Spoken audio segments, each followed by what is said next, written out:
is, what it ain't, and what's the word. You're now tuned into your number one sports talk show, All Things Sports. I'm your co-host, Small Town EP, live from Atlanta, joined by your host, Wade Julian, live from New York City. Big Kev shot it on yet another business trip. We'll see him on the next pod. We are back to give you the real in sports. Before any of that, though, I was so graciously hosted by the Mercedes-Benz Dome this past weekend, and what an amazing, just amazing venue, amazing facility. I mean, state of the art, AC all around. Obviously, it's a dome. They rearranged the field for the soccer match. I went to go see the Atlanta United and the Columbus Crew. Full circle. Almost a year ago now that I've been in Atlanta. When I first moved up here, I went the first day I was here in the city. I went to my boy's crib. He's been up here for he was up here for a year before me, and MLS playoffs were on, and I watched the Atlanta United and Columbus Crew play in Columbus on TV in game one of the first round, if I'm not mistaken. So full circle, almost a year later, I actually get to see the same matchup live. Great facility, family friendly. They got very cheap concessions. Apparently, the whole city of Atlanta, State Farm and Mercedes Benz have some of the cheapest concessions in all of sports. So I was very happy about that. Had a great time.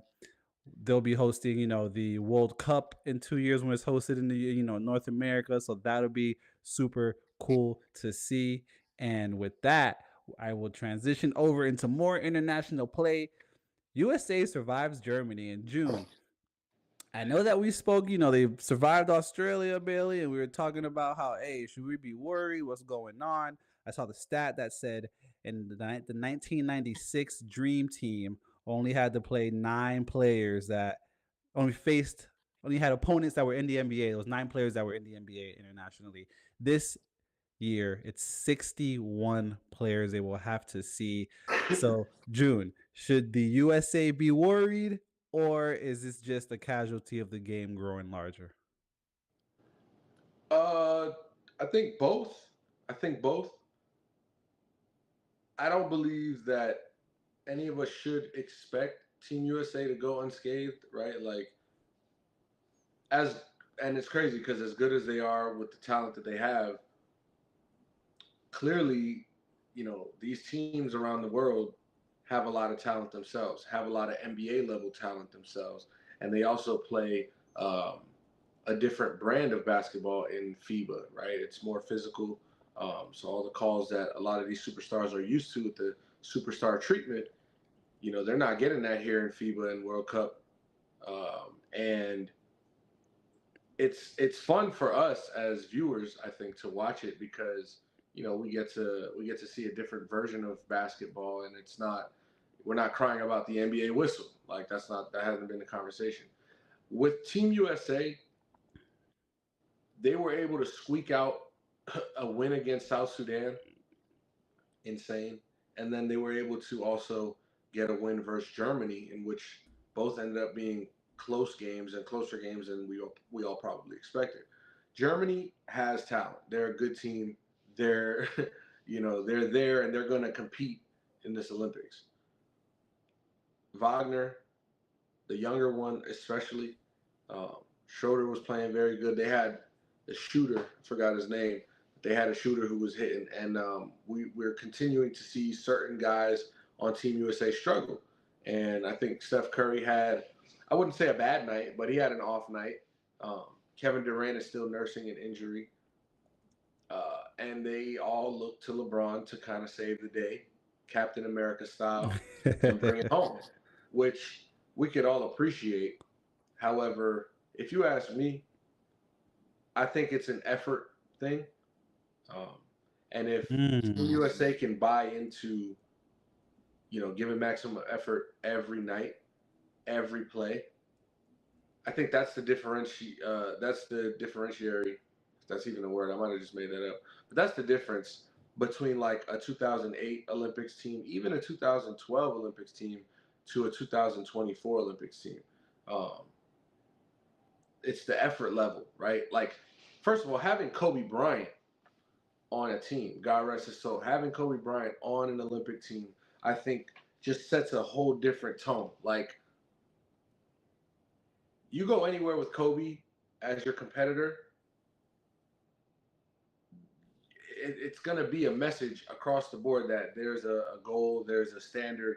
And so, not to say Kobe was the only person on Team USA who gives big effort, but we all understand what he is. And so, being as though LeBron James isn't necessarily known for, and this is like a slight, if LeBron was listening, I'd be ashamed that he listened to this. It's, I'm not going to compare anybody's work ethic to Kobe Bryant's, is what I'm saying. Fair. And if Kobe's up here, LeBron is, it's right there, but it's just Kobe's at the next level is kind of where I'm going with this. So not having that impact on a team USA team, uh, who's gonna be the guy that sends that message, right? Like, bro, we can be as good as we are. We can add Jaylen Brown to this. At the end of the day, though, if we don't go 100% each possession, games are going to be a little tougher, and it's not going to be as easy as everybody expects it to be for us. So if they can put all that together, which I expect them to do, this is exhibition. This is them getting their feet wet. This is them familiarizing themselves with their sets and strengths. We see Joel Embiid kind of out there looking not laws, but like he'll set the screen for Curry and expect the pick and roll, and it's just like you're not really going to get the touches that you were in Philly, obviously as a number one option. Everybody's a number one option here, and they're not playing the inside outside offense just yet. Now, I know I'm kind of rambling. You asked me a question, I answered that. I hope we all understand that I am believer that USA should be worried because if they're not going to play with the effort at full, they can run into these losses. And the second question you asked me was if This is just like having more talent, NBA talent throughout the world. That is certainly the case. That is certainly the case, right? Like they weren't and I'm not gonna knock the Dream Team for playing the competition they did, but in all reality, we just saw the stat. That's a number. You know what I mean? So that kind of speaks for itself. Yeah, I think Joel Embiid is somewhere, figuring out his injuries and wondering why he's not the GOAT apparently or in the GOAT conversation, whatever that's supposed to mean. Not really too sure. I think you need to make it to, a couple championship rounds, but that's neither here nor there. Would you say you got something, June? On Joel Embiid though, great block. Like what a play he made, and it's great to see him make a play, hit the ground hard, and get up. We were watching him in April at the start of the playoffs in the first round versus the Knicks, and he just wasn't himself. Throughout the season he was dealing with Facts. injuries, and he wasn't himself through the playoffs. Still was balling, still was unstoppable versus New York in that first round. We saw him like throw a pass off the backboard to himself and dunk it, and ended up landing hard and kind of had to come out the game again. And so for him to be able to make a highlight reel type of play where he blocks a ball and then sends the ball in transition to Anthony Edwards to highlight dunk it was good to see Joel Embiid be able to do that, get up and stay clean on the play. So sorry. Yeah, absolutely. No, you're good. And USA being 43.5 point favorites against South Sudan and, being down at the half, Vegas cleaned the board with that one. 43.5 points was crazy, especially once Yeah. again, they were down at the half. Would you say this is kind of a situation? I'm going back to the LeBron aspect of the team. This kind of looks like the last year's LA team where it's like you can't expect LeBron to just do everything every game. And you were Nah, saying nah, effort. nah, nah. No. Because just at the point where you like compare Team USA to the Lakers, I can't. You know what I'm saying? Off that simple fact, this isn't the Lakers, and they don't have Austin Reeves and D'Lo and AD as their 2, 3, 4 options. It's Jason Tatum, it's Stephen Curry, it's Anthony Edwards. When healthy, Kevin Durant. It's Bam Adebayo, it's Devin Booker, it's Joel Embiid. There's no excuse. There's nothing. There shouldn't be a look to LeBron. LeBron James will take the moment on every time. He'll do it. but nobody should be looking to anybody because everybody that was selected for this team should be qualified to be that person at least for the team. You know what I'm saying? They grabbed a bunch of number one options. So if you didn't have this roster, what would you do on your roster? You're a number one option. Oh, look, you would have done this in your case anyways. So having a bunch of guys like that all on the same team, to me, it makes it difficult in a sense of who's going to get the ball when. Mm-hmm. Let's not be too selfish, but let's not overshare as well. There's a medium that they have to find, and that's like why these exhibition games are important to me because we can't expect just because you're Steph Curry, LeBron James, Jason Tatum, Anthony Edwards, which sounds crazy, but we can't expect them to go and like run the table, and just be able to beat anybody any day. It's a sport, it's a competitive sport, it's basketball, it's a make or miss thing. And at the end of the day, you can have a bad night. Multiple players can have a bad night. Other teams can have a great night, and it's how the basketball gods honestly want to bless you that night as well. So everything kind of has to go right. Um, and that's not going to be the case every time. However, if Team USA loses, I want to see whoever it is that wins playing a great game, couldn't miss a shot, making the right plays, making the extra, effort plays. And I want to see that done versus a USA team who did the same exact thing. Might not have had the best of shooting nights, but made all the, extra effort plays. It wasn't a thing of damn, we could have did more here. Leave it all out there. And if the other team wins, then you got to clap it up for them. But I don't want to see Team USA come into the Olympics and South Sudan is on the schedule and they're playing down to their opponent. There should be no reason why South Sudan, a 43 and a half favorite, that has to be a 20-point win. You know what I mean? So things like that is what I want to see them use this exhibition preseason time to kind of clear up. And but I think that once August comes, like they're going to be ready to roll. It's just going to be up to guys like Devin Booker off the bench. When KD comes back, who's going to the bench and his role off the bench. So can they figure it out? Because guys like Devin Booker is who I was watching last night when I was looking at the highlights. As great of a player he is, as great of a talent he is, he's still not a top 5 player on this team. He's not a top maybe 7 player on this team. Maybe, you know what I'm saying? Like that's just off the top of my head.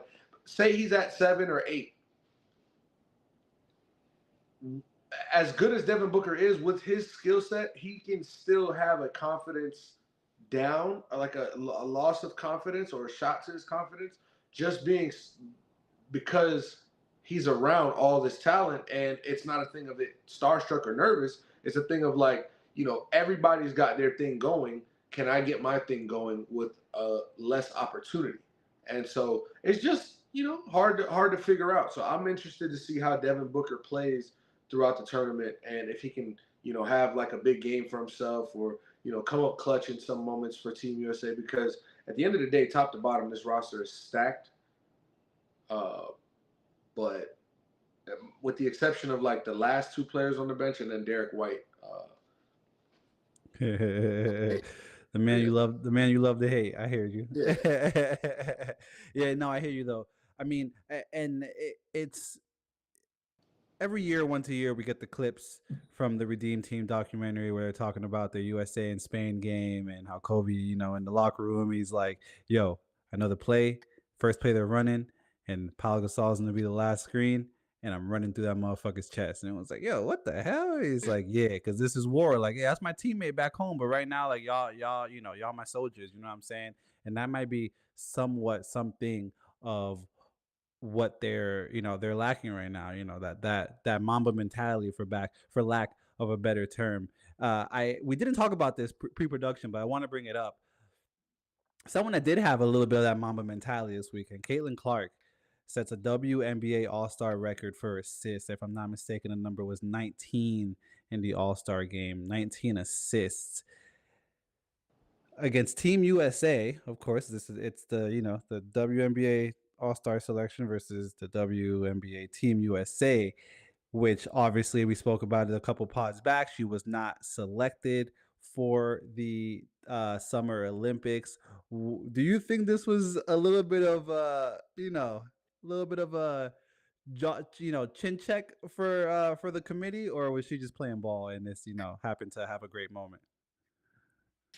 Um, no, I want to clarify it, but no, I think Caitlin Clark is going out there trying to ball.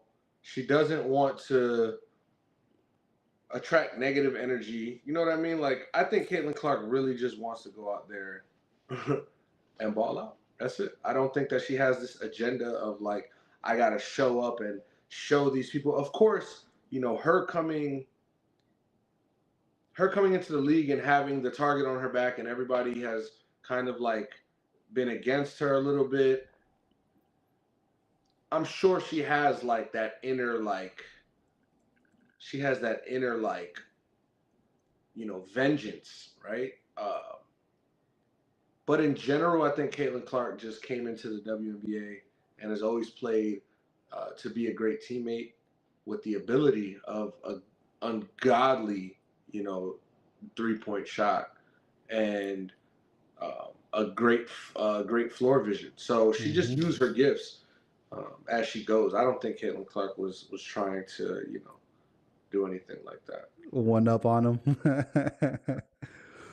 Hey But man, what I wanted to verify was she had 19 assists in a game maybe a week or so ago, and that was a WNBA record.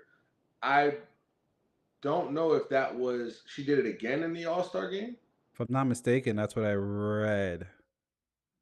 Clark's no, so she had 10 assists in the All Star game, Okay, so that was but she before then. did break a WNBA record prior to that, maybe the week before or so, with 19 assists, which is pretty fucking crazy. So shout out to her for that. Outstanding work, outstanding work. I want to take it over to the NFL because we are what, like 6.5, 7 weeks away from the regular season. OTAs are underway, and the talk of the town has been a 62-yard bomb between Patrick Mahomes and Xavier Worthy, rolling left, throwing it across his body, reminiscent of his early days. When he first got the call to, hey, you're the starter, you're the true number one. Is that the type of explosiveness that this Chiefs offense was lacking last year, June? Definitely. I mean, and so the answer is like yes, clearly, right? Yeah, they didn't have 4.21 speed on the team last year. But to say lacking, it's like, did they need it? You know what I'm saying? I mean, they won the Super Bowl. Like Patrick Mahomes still is going to be Patrick Mahomes. So, but they didn't have it. So I guess technically the answer is yes, they were lacking that. Um, so it's interesting to see how that's going to help them win or evolve them through winning, because they're obviously want to add him to the greatness, right? They want to bring him along. That's why they drafted him. They can't let that become who they are, or like take away from what they do. And Andy Reid and Mahomes are way too good for this and smart for that. So I'm not worried about it, but it is going to be interesting to see how they incorporate the deep ball, because I mean you guys got Hardman again still too, right? You guys still have Hardman. Yes, we do. We do. We So do. Hardman is out there, and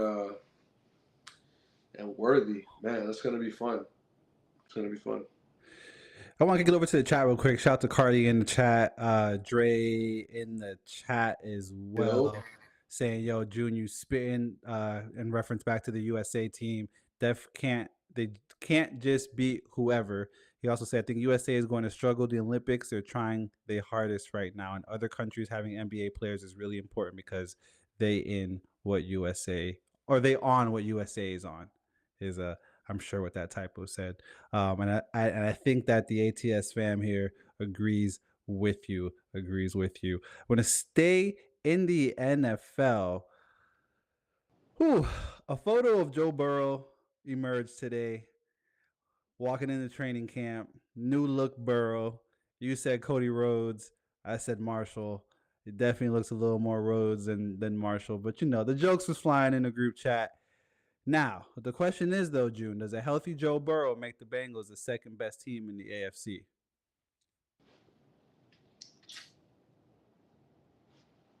Um,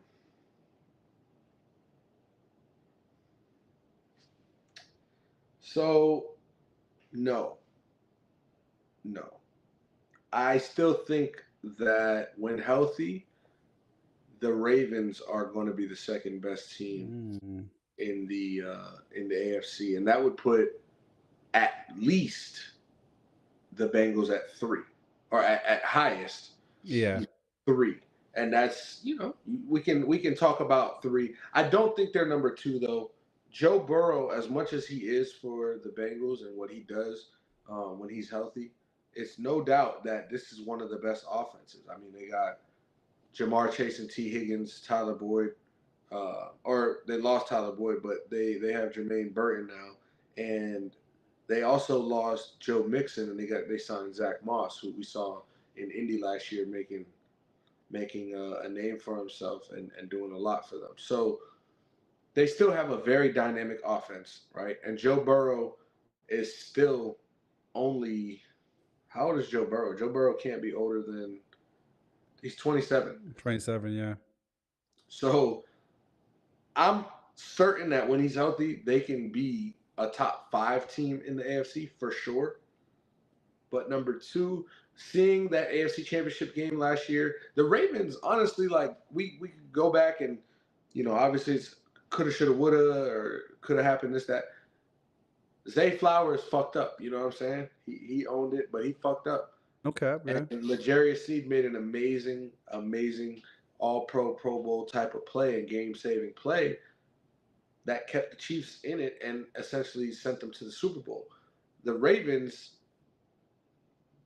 they were good enough to win the Super Bowl last year, and they looked the same.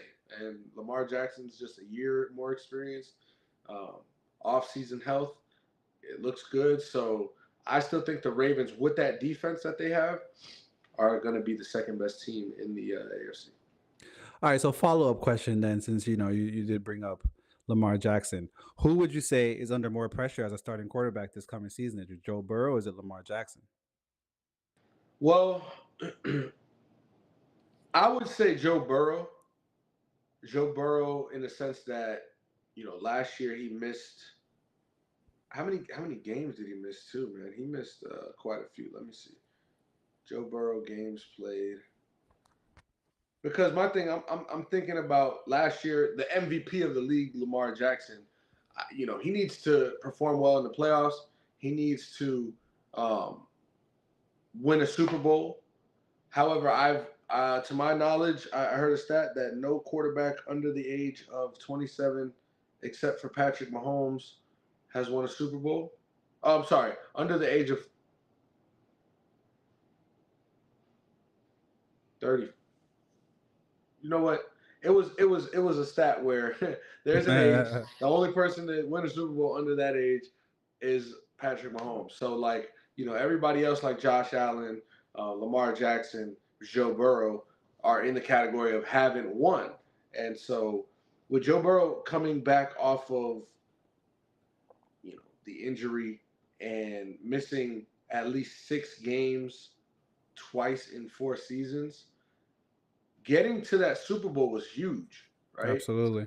It was huge. Beating the Chiefs on the road in the AFC Championship game, it was an amazing moment. But we'll forget about that soon. You know what I mean? And some have already forgotten. So it's a what have you done for me now lately? Uh, Lamar Jackson just took his team to the AFC Championship, and Joe Burrow has to show that I can stay healthy all season. It's not going to become a lingering issue. I am good enough, and we can be the best team in the AFC North. That's what his mission is. I This is gonna surprise you. I do think that a healthy Burrow makes the Bengals the second best team in the AFC. Again, the caveat to that is if it's can he stay healthy, and we have seen that he can't 50% of his career at this point in his career. He can't stay healthy, whether it's due to offensive line, which it is, but it's you're a casualty of war at that point. And if you're injured and you're not playing, we've seen you guys were rolling and you went down, and the ship kind of sank at that point. So I do think that a healthy Burrow makes the Bengals the second best team in the AFC. I mean, the man is 5-2 in the postseason. That those are numbers that you cannot deny. 7 games, 5 wins, cannot deny. If I answer the who's under more pressure between Joe Burrow and Lamar Jackson, I think that Joe Burrow's team has done an excellent job at sticking the football, flying under the radar, just rehabbing, getting you back. And we haven't really seen Joe Burrow for months until today. Um, I do think that Lamar Jackson is under more pressure. Joe Burrow has done it before, didn't get all the way, but he you know Jim Kelly type shit. Like I was almost there. I was almost there. Um, so I would say Lamar Jackson's under a little Jim more Kelly pressure. is crazy. he, I mean, 2-4 in the playoffs. He had, I think, one game-winning drive last season. Lamar Jackson, Eh, eh, and then you got your coach. Obviously, I mean, I'm not gonna knock your coach for saying that. The vision is for you to be the best ever. Because I mean, what is your coach supposed to say?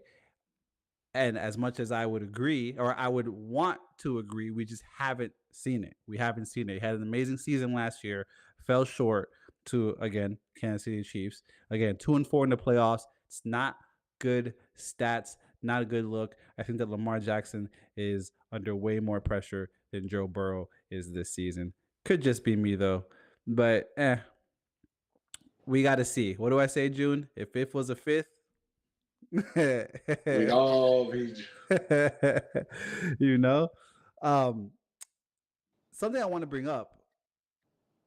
Does Dak Prescott want to stay in Dallas? It doesn't really seem like they haven't given him the extension. They continue, the Jones family continues to, this is the second time, if I'm not mistaken, in his career that they're letting him play into a contract season, which doesn't happen. And the NFL quarterback, one of the most Yeah. important position in professional sports. Teams don't just let their starting quarterbacks go into contract years with no sign of re-signing. And there's players right now that are also saying, hey, I mean, look at Jordan Love. Hey, I'm here. I'm with y'all. But until we get my extension, I ain't stepping 1 foot on that field. Dak Prescott isn't that type of player in my eyes. I don't think that he would go to that extent to be like, hey, pay me or I'm not playing. But he seems a little too comfortable with the uncertainty. And to me, I don't know. What do you think, June? Does he want to be in Dallas anytime further? Or is he comfortable with just, hey, one last year and, maybe we part ways? I think Dak Prescott is happy and wants to be in Dallas.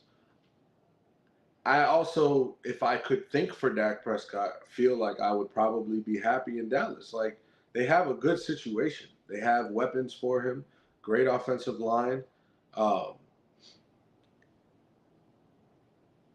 a defense that one corner led the league in interceptions. One, player is possibly the defensive player of the year next year. There's a lot going for the Cowboys. Um, This is the second time, though, like you mentioned, that he's found himself in this situation. And he's earned a lot of money through these situations. Oh, I facts. must say, that franchise tag is crazy. So it is a risk where you're playing on that 1 year tag. However, if you can make it to next season and then make it to that other season, you done got you 100 M's off the franchise tag, and now you still ain't even signed a contract. You know what I'm saying? So it is a game that you can play. It's very risky, as you mentioned. We've already saw Dak go down with a horrific injury before. Oh, I watched that But live. That was horrible. yeah, but you know, I think Dak Prescott understands where his team is. They have to sign CD Lamb, right? Hmm. And he's going to become, if not the highest paid player in football, or not football, but at his position, he's going to be one of. And Deservedly so. yeah, Jordan Love, like you mentioned, has to get paid. Tua Tagovailoa has to get paid, and I'm sure he wants to see what those numbers look like. Yeah. So I think there's I think there's a bit of multiple things that are resulting in this outcome so far that they haven't gotten resolved. Like Dak Prescott waiting out other people's contracts to see that number, where his ballpark will be and what he can play, and then, uh, you know, your teammate CeeDee Lamb having to get his contract done, right? So it's kind of like, you got to take things step by step and day at a time, and in due times things work out. So I think he's hopeful for that, but I don't feel like Dak Prescott and Dallas are not going to be a thing. I don't feel that. I hear you. I hear you. June, the second half of the MLB season is here. We are fresh off of the All Star week, which was nothing short of crazy entertaining. And we are back for a race in the AL East update. Specifically, obviously, the Boston Red Sox and the New York Yankees. Ooh, Boston was taking care of business last time I checked before we started the pod. They were up like 6-0 Yeah, on it's like 6-0. Colorado, and they are still up 6-0 at Coors Field.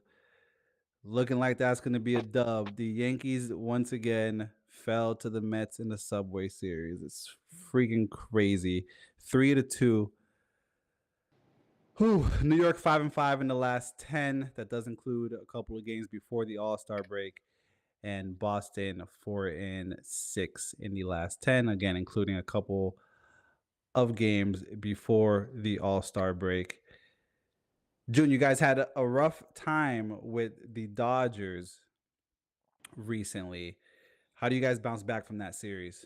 Outside of the 6-0 blowout you guys are putting up in Colorado right now. Yeah, I mean, I think we lost last night in Colorado. Um, so first of all, going back to the All Star game and all the momentum that we had going into it, the race for the AL wild card. If you want to pull up those standings, do you mind? Yeah, AL wild absolutely. card. I got it Um, in front of me. it was very tight. I know us and Kansas City were pretty close. Can you give us the standings? Yeah, absolutely. Minnesota is Minnesota and Kansas City are tied right now. Boston Red Sox are sitting a game and a half behind Minnesota and Kansas City. Yeah. So Kansas City took advantage post All Star break. We got swept by the Dodgers, and I don't want this team to get too discouraged by that. The Dodgers are the creme de la creme of the MLB, right? They have the best player in the game. That lineup is just absolutely stacked. Friday night was pretty, might have been Saturday night, was pretty frustrating because we had a 4-3 lead going into the bottom of the ninth. Kike Hernandez, ex Red Sox World Series champion 2018 with the Red Sox, is up to bat for the Dodgers. Kenley Jansen, ex Dodgers closer for many years, is World Series champion. World Series champion, is facing Kike Hernandez. And solo home run ties it up. I'm like, shit. He blew the save. All right. Overtime or extras. We go to extras. Uh, we're unable to. We score 2 runs. Great. They come back. They score 3 runs, and the game-winning run was scored by Kike Hernandez. I'm like, the irony in all of that was pretty crazy. And then on Sunday night, they just they outplayed us for sure. So I don't want this team in Boston to get discouraged by that. Obviously, I wanted to take the series. I thought we had to at least get one game. We couldn't. We are now bouncing back. It looks like we'll be 1-1 with Oakland going into Wednesday. Uh, and we gotta put our heads down and continue to be who we are. Like we have been playing really good baseball. We're fast, we're young, um, and we're all bought in. We just got to continue that for the second half of the season because this is a long season, right? Baseball Mhm. is it's a stretch. So buyers at the deadline, hopefully, I heard that they are interested in Dodgers pitcher James Paxton, who was Ooh, actually DFA'd not too long ago, but that has to do more so with like roster space and stuff for them. But we would like to see the Red Sox buying at the deadline because this team is talented, and to add, extra help and stuff like that uh, would be a wise choice. So, slow and steady. It's not even August, I should say, right? yeah, So it's not. not even August. We still got over a month of good baseball to be played. So let's watch and wait and Yeah, watch. the Yankees 2-3 since the second half of the season started. We were able to split the Tampa Bay series 2-2, and lost this evening to the Mets in the Bronx 3-2. We do have the Mets again tomorrow in the Bronx 7 p.m. And this weekend, June, second to last series, New York travels to Boston. Yankees, Red Sox. 3 games Friday, Saturday, Sunday. It's like the Super Bowl of baseball, really. Like, what else can you want in a race for the AL East that's this tight, this close? Anything can happen. We know how baseball gets. One week you could be down 3 games, 3 games out of the wild card. The next week you could be up 2 games in the wild card with a secured spot. That's the nature of the second half of baseball, Yeah. July until the hunt for October. Junior, you got anything else you want to go over before we wrap this up? Um. Shout out to all the single mothers out there. Yeah, I love that. I love that. I absolutely love that. I'm very excited for football season. I mean, that's really it's. I don't think I've ever been this excited for football season. I'm very Wow. excited for football Welcome to season. my world. Shit. Oh Once man, my shit kick in, I'm like, I'm itching. hey man, AR. I think in the good AR, not the one that's skipping OTAs to be in Egypt, but The good AR is crazy. the hard. I don't want to say hardworking. He's hardworking. I don't even know how to. As much as shade you want to throw at Aaron Rodgers, you just can't really do it. Like you just can't, you And for the can't record, I do never want to throw shit. That's my guy. But I get what you're saying, though. it. Not the guy that was saying to eliminate all distractions while bringing distractions, but that's neither We here. all contradict ourselves sometimes. Yeah, it's the nature of the sport or something. I don't know. Who knows? I don't really have in other news segment. The MLS All Star Week is this week. Didn't know it's in Columbus.